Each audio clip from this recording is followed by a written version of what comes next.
নির্বাচনী agent, vote গণনার সময় কে থাকবে? উনি বললো আমি থাকবো। এবার আমি বলছি তাহলে ভোট গণনার সময় তো আপনারা দৌড় দেন, রেজাল্ট শিটই তো সিগনেচার করতে পারেন না। এটা হলো রেজাল্ট শিট। উনি মনে হয় জিনিসটা উনি বুঝতেই পারেনি যে এটা ফাইনাল নির্বাচন অফিসে জমা হয়। আমি বলছি তাহলে এখানে যে থাকবে ভোট গণনার সময় তার নাম লিখে, আইডি লিখে আপনি এটা সিগনেচার করে যান। এখন উনি পরে কনফিউজ হয়েছে, হওয়ার পরে উনি অনলি 6টা সিগনেচার করছে। করার পরে যখন যে করা বাকি আছে উনি যখন বুঝতে পেরেছে, বলছে ম্যাডাম আমার এগুলোই তো সিগনেচার করা নিষেধ। আলাম তাহলে আপনি করেন না। আপনি কথা হচ্ছে এটা তো ভোটের পরে ফলাফল গণার পরে, তারপরে সই করবে না। পরে এখন উনি যখন বলছে যে আমি বুঝতেই নাই, তখন আমি বলছি তাহলে আপনি সিগনেচার এখন করেন না। আপনি যে করাচ্ছেন এই করার রাইট আছে কিনা, এটা তো ভোট গণনার পরে সে করবে, এটা দেখে।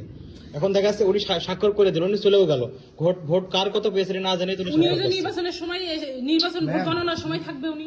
এটা তো বলি, আপনি কি এখন আমাকে এটা লিখে দিতে পারবেন যে এটা হচ্ছে আব্দুল জলিল এত পেয়েছে, দাড়িপাল্লা এত পেয়েছে? না না, তাই না? আপনি কিভাবে সাইনটা নেবেন? এখন আমরা তো নির্বাচনী এজেন্ট যারা থাকে আমরা সবসময় তাদের নাম, এনআইডি কার্ড, এই যে সব নিয়ে নিয়েছি যে কে থাকবে।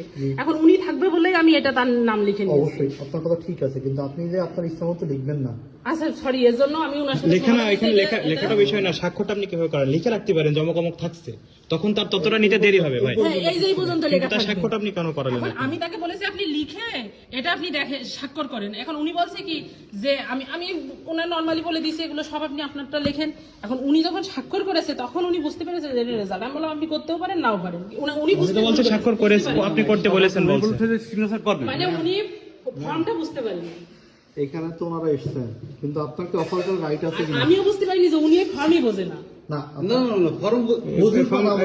আপনার কি অফার করার রাইট আছে কিনা? এখন কি এই ফর্ম বাতিল করবেন? এই স্বাক্ষর করার ফর্ম তো করে দিয়েছি অলরেডি, ওনার সাথে কথা হয়েছে, এটা পুরাই দেব। উনি আমার ফটো ওনার সামনেই কিছু করেন, এখনই করেন যদি করতে চান। ওনার ওই যে আরো লোক আসছে, উনি বলেছে কার লোক আসছে? ওই যে ওনার কে প্রতিনিধি সে আসছে তো মনে হয় প্রতিনিধি।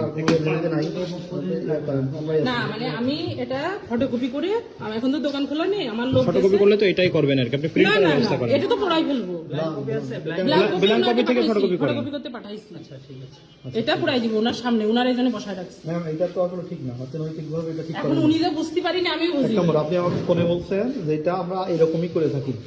আপনার আগে নির্বাচনগুলো, আপনার আগে নির্বাচন আমি বলি আপনাকে বুঝতে হবে আগে নির্বাচনগুলো এবং এই নির্বাচনের মধ্যে অনেক বেশি পার্থক্য আছে।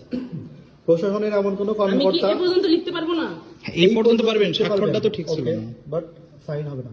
ঠিক আছে, কিন্তু এটা করে তো ভুল। কিন্তু উনি যে টোটালটা বুঝতে পারে না, আমিও বুঝি না যে উনি বুঝেন না। আপনি তো একটা বলছেন, বাকিটা কেন সাইন নিলেন তাহলে? ওনার কথা তো বললাম, আবার একজনের সাইন নিয়েছেন না। উনি বলছে ওনাকে স্বাক্ষর করতে বলা হয়েছে।